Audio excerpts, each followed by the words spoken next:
All right. Hey, what's up, guys? Back with another season of The Rig. I'm joined here with a new host. His name is Mr. Jason Willis. We're going to refer to him as J Will, the kid. There's going to be lots of different names for him along the way. He has some favorite names for himself as well. But we're back with another season after a little bit of time off. Jason, why did we take a little time off from the podcast? Do you know why we took some time off from the podcast? Yes, we were tired. It was exhausting. we had said all that we could say. We were bored. We had nothing else to say. We had to go learn more stuff and think about what we wanted to tell other people. Maybe how's that? Absolutely. No, that's perfect. We were kind of rolling along pretty well there for a little bit, and we're hoping to get back into that rhythm here. And I got Jason here today to talk about one of the things that we do here at CrossFit Northland that we call the 14er trip. So tell us a little bit about what the 14er challenge is and where it came from. Well, I guess it's now 4 or 5 years in.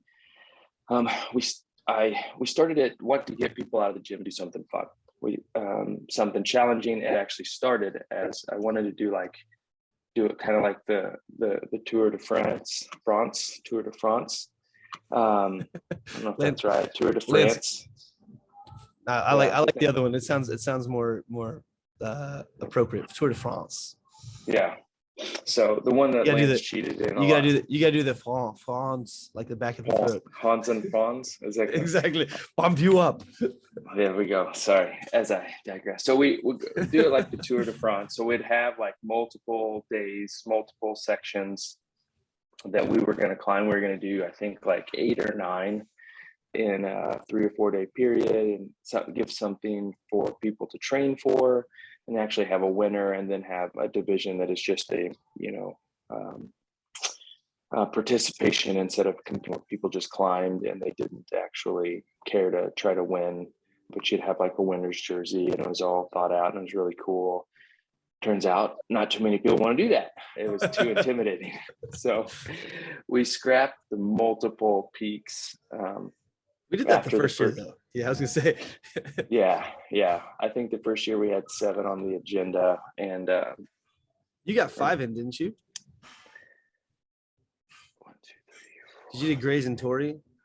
I think technically it's 6 because Sherman's still on there, but because we did 4, Lincoln, Bross, Democrats, and Sherman are all on one.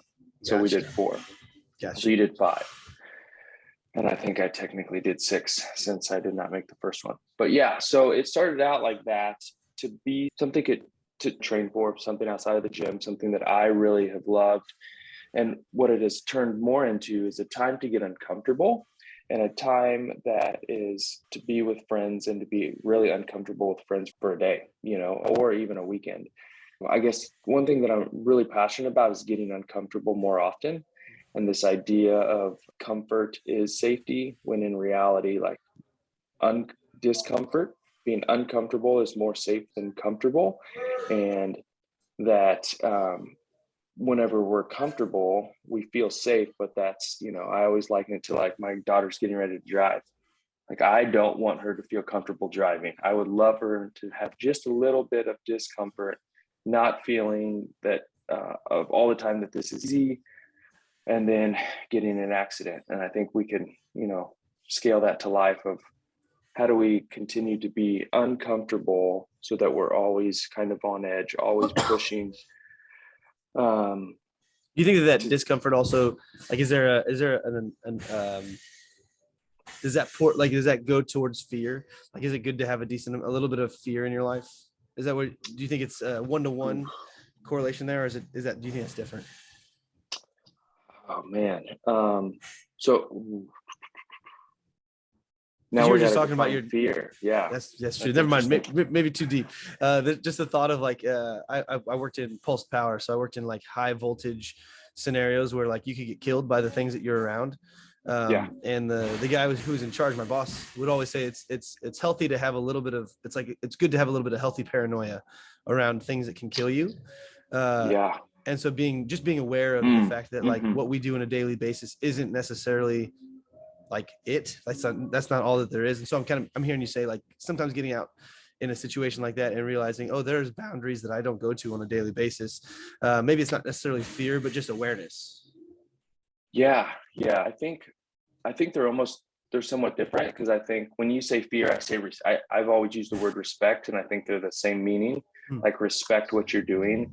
If you don't respect it, you're kind of do it flippantly. So I think fear, those are definitely interchangeable there. And for me, the idea of comfort is just doing stuff you've never done before.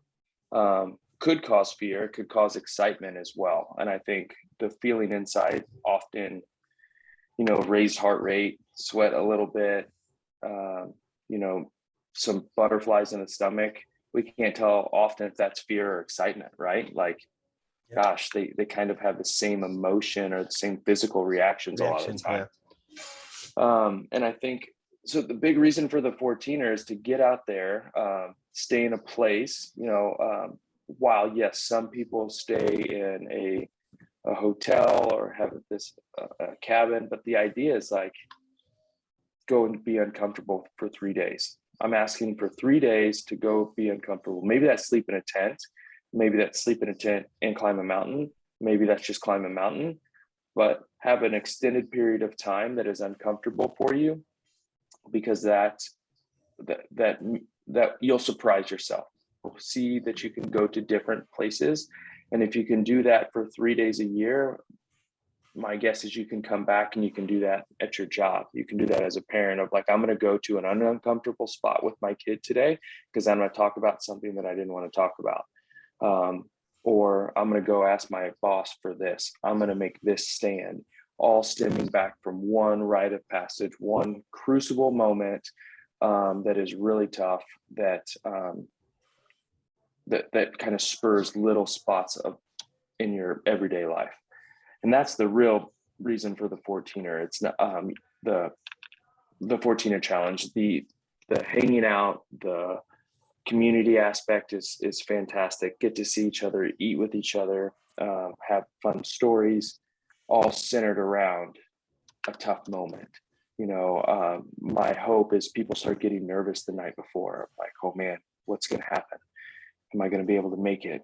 Am I going to get sick? Am I going to be scared because it's pretty stinking high and there's rocks? Is a mountain goat going to attack me along with what are those, Pikachus? No, that's what we called them. Pikas. Yeah. If you don't know what those are, Google those. They're pretty they're very, very cute. In case you're curious, it's what the original squeaky toy was designed after.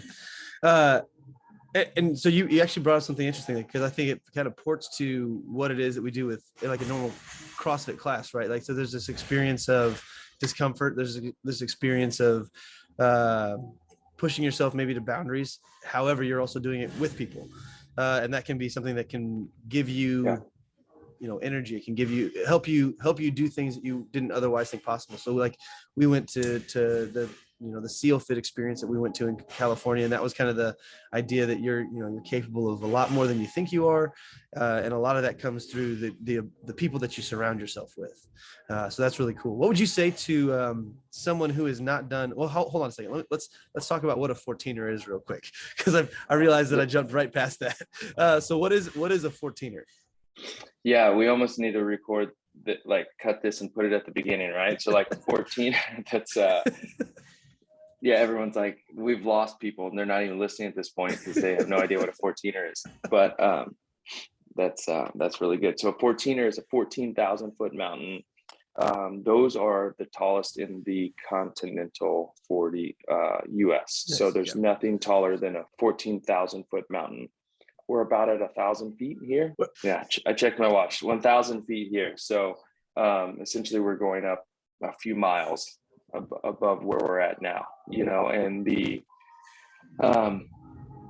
I think there's 30 or 40 in the US. So there's still quite a few, but there's not a lot. It's pretty kind of an elite feat that not a lot of people get to do. And truly, if you're on, a couple years ago, we did the tallest and the tallest 14er. And it's like, we were literally the highest point in the US. And that was pretty cool, just to say, even if it's 5 feet, but like, You know, now were we halfway up Everest? Sure, but we're not talking about like being halfway up Everest Yeah, at the top. I mean, you could talk about Denali too, but we're talking about the 48 states in the of this section of North America. How many? And most of the I know not all of them are in Colorado. Is that true? Just most of them are there. Yeah, I think there's only 2 outside of Colorado, maybe 3. I think there's yeah, I think there's 3. And I guess, and that's typically where our 14er challenges have revolved around, has been, we try to go to Colorado, to the Rocky Mountains, and knock out one on an annual basis. After that first year where we tried to do 5 or 7 or however many it was across the weekend, we realized that most people weren't necessarily down for that type of excitement or discomfort. And so we've scaled it back a little bit. And that's not to say that the 14er still isn't difficult, because it is very difficult. Like you might hear that and say, well, shoot, why would I want to do that if before you were trying to do 5 to 7 and now we're doing just one by itself is very difficult. Well, the reason why we went to 1 was to make it more accessible, more approachable. But even with that being said, and I'm going to ask the question about training. Let's say elevation sickness aside, like what do you think is the biggest training holdback for people? So like if you've been let's say you've been sedentary, let's say you haven't been doing anything, do you think a sedentary individual is going to have a harder time getting up that mountain than someone who's been training, or is it maybe to have nothing to do with the physical aspects of fitness? That's a fantastic question, because we've ran this case study with so on the 14er trips, anybody can come. It's open for anybody, and spouses come, and spouses that don't work out come. And what's interesting is several times the spouse that doesn't work out has made it to the top. I think there's an asterisk there. You have to have a baseline, like, yes, there has to be some sort of fitness level that is necessary, but the fitness level that is necessary is far less than what people expect. The mental aspect, the exposure to time, walking over time and looking up and thinking, man, I still have another 3 miles to go. That's happened on the trip and people have cried. The time being out there is what really is the biggest piece. The hardest part is the mental aspect of like, can I take another step?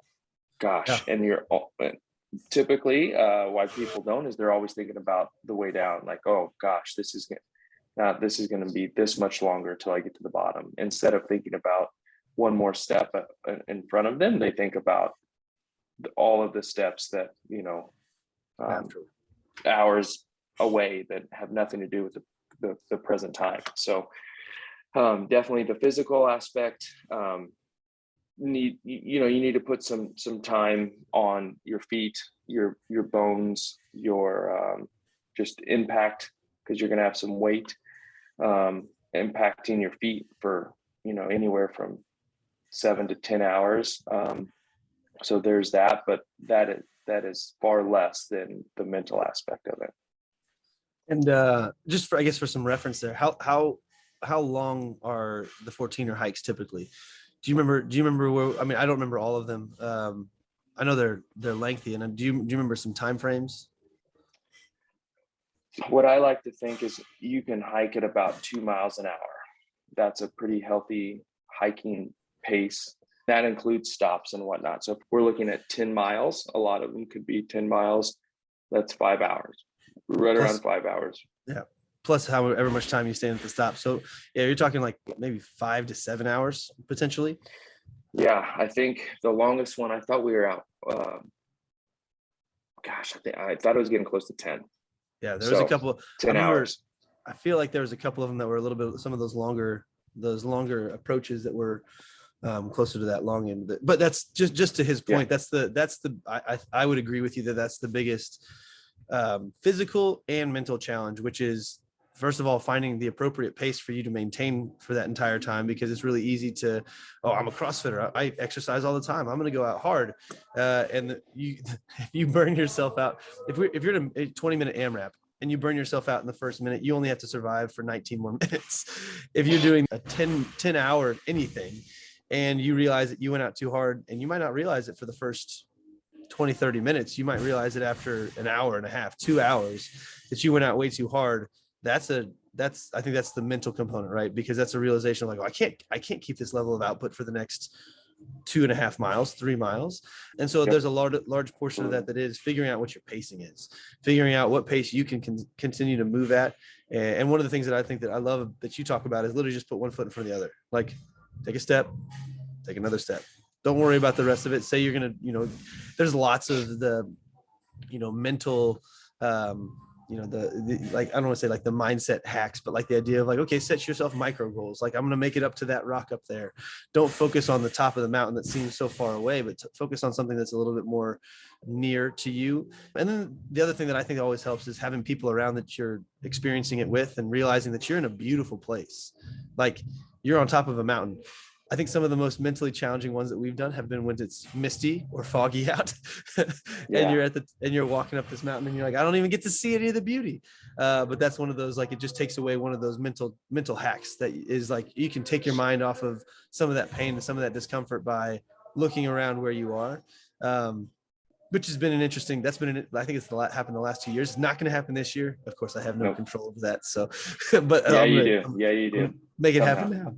Manifest it. But I think that's there's ways, I guess maybe that's a good way to end this. Do you have any favorite or recommended mindset or mental hacks or mental training type of things that people could be doing now to help them or to assist them with that, the mental component? Because a lot of times it's I don't know how to train for that. Do you have any ideas about how people can train for that here at 1,000 feet or wherever they're coming from? Yeah, I think we've kind of touched on two of them. One, get people around you that encourage you, that kind of push you along the way, that don't allow you to stop. They don't want the peak performance, but the people around you don't allow you to stop, which leads into the next point of, I was really good at not turning in my homework in high school and middle school, really all through school. And the teachers look at me and say, Jason, turn in something. A 0 is awful. That destroys your GPA. You can't have a 0. A 30% is better than a 0. Write your name on a piece of paper and turn it in. I still didn't do it, but the lesson was internalized. That's right. So a 0 on a paper is equivalent to stopping.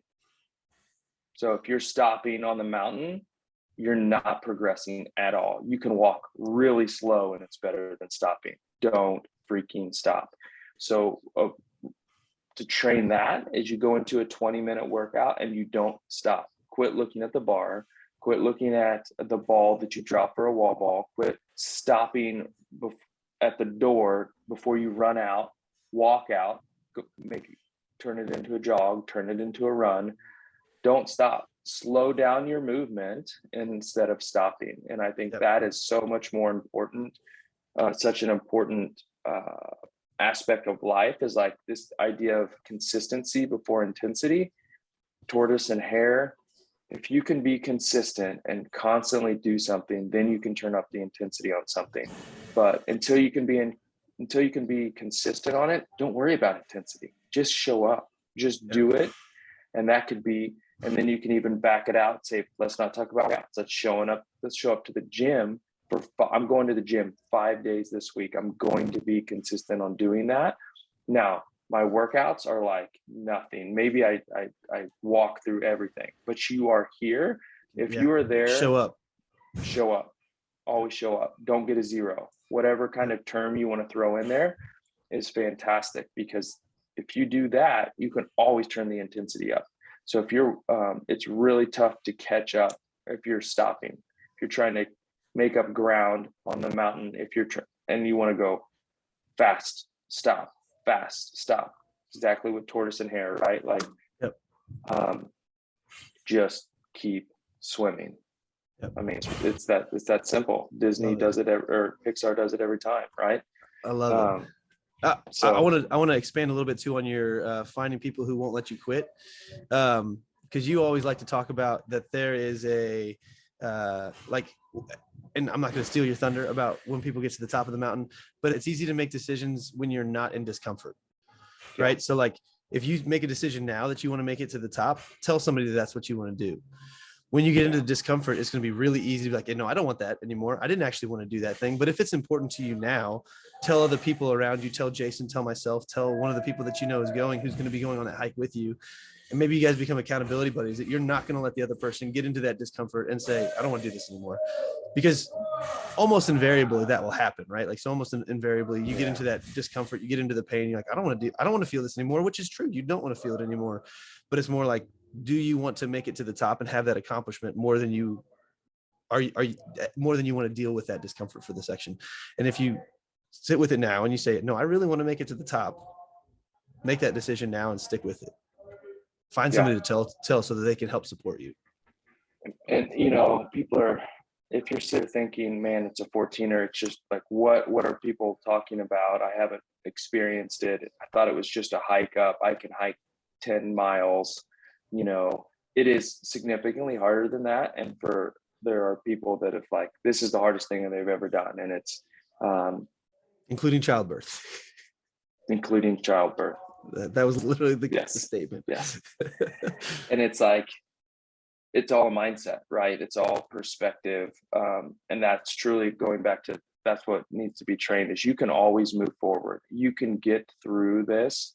But what's going to happen is your brain about 3 hours in is going to start playing tricks with you. Your mind is going to start saying, well, maybe you can't. Well, what if you get tired? What if this? Well, none of that's actually happening. And to your point, you have a person that says, no, we decided we want to do this. You know that you can do this. This is okay. You are not hurt. Let's go. Is huge. That is, because it's really that simple. The 14er is that simple. Yes, you can, roll an ankle. Yes, you can get altitude sickness. You take those things kind of out of the equation. Out. Yeah. Like, there's can make it to the top. There's none. Keep moving. Keep freaking moving. For the individuals who are maybe not in class and hearing about this every single day, is there a website? Is it a public website? Can anybody go to that thing to see like the what's going on? Do you have that off the top of your head? Yep. No, off the top of mine. No worries. We can include that in our show notes here. But there's a website that talks about the 14er challenge. It's got some more information about where we go. If you guys whoever's listening just wants to show up, we'd love to hike the mountain with you. And again, we do this every year. So if you're not able to do this one, we'll be back next year. Jason, anything you want to leave people with? No. Yes, I say no, but I meant yes. I said no and started talking. Go and do something uncomfortable. Go and find something that challenges you at least once a week, if not once a day. And then once a quarter, once a year, do something big that is super uncomfortable. And usually that's going to require something physical. The physical aspect is super important. It's not just going to be always having a conversation. The physical aspect is going to spur the conversations. So go do something uncomfortable. Yeah, love it. Safety is in the discomfort. There we go. All right, guys. Well, we appreciate you joining us as we come back here with our first episode of actually whatever season this is. I think it's season 5, but whatever season this is, we look forward to talking to you on the next one. Bye. See ya.